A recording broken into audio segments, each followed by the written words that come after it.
pemerintah kembali menerapkan asesmen pemberlakuan pembatasan kegiatan masyarakat atau PPKM mingguan dan menghapus asesmen PPKM 2 pekan sekali, menyusul melonjaknya kasus COVID-19 varian Omikron di Indonesia.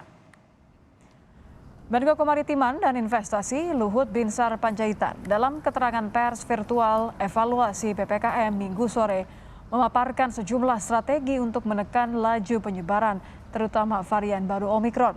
Tercatat angka penyebaran kasus harian COVID-19 kembali menyentuh 1.000 kasus pada tanggal 15 Januari 2022, yakni 1.054 kasus, dan penyebarannya didominasi oleh transmisi lokal.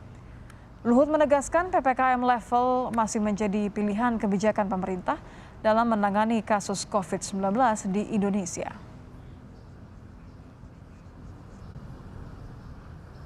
Kasus dan pola COVID-19 di negara lain adalah salah satu cara kami untuk memprediksi segala kemungkinan yang terjadi ke depan.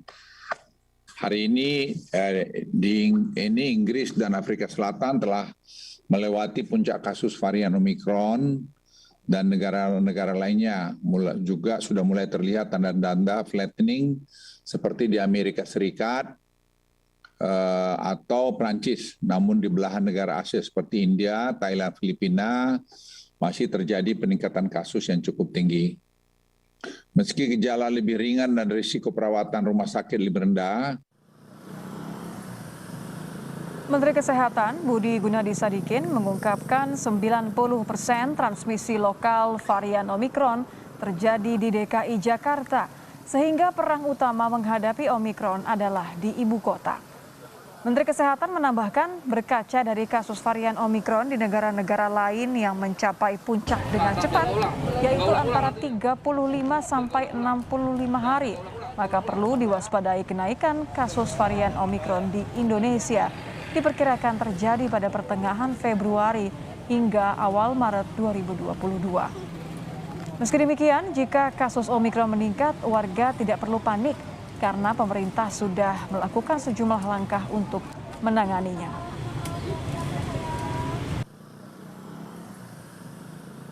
Jadi walaupun kenaikannya lebih cepat dan tinggi, jumlah kasusnya akan lebih banyak dan penularannya lebih cepat, tapi hospitalisasinya lebih rendah.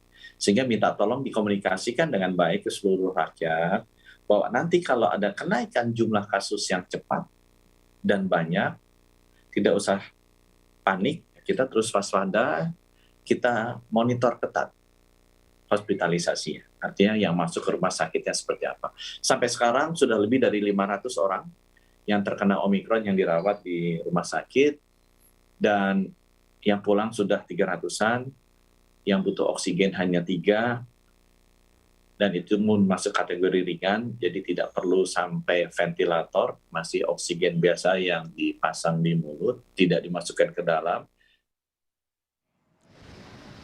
Selain di Jakarta dan Jawa Bali, saudara, penyebaran kasus COVID-19 varian Omikron juga terjadi di luar Jawa Bali.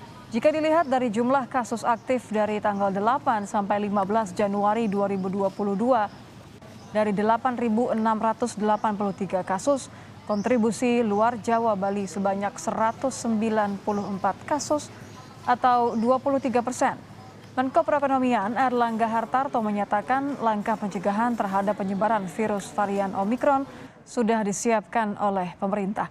Selain kembali memperpanjang PPKM, juga dengan mengakselerasi vaksin booster.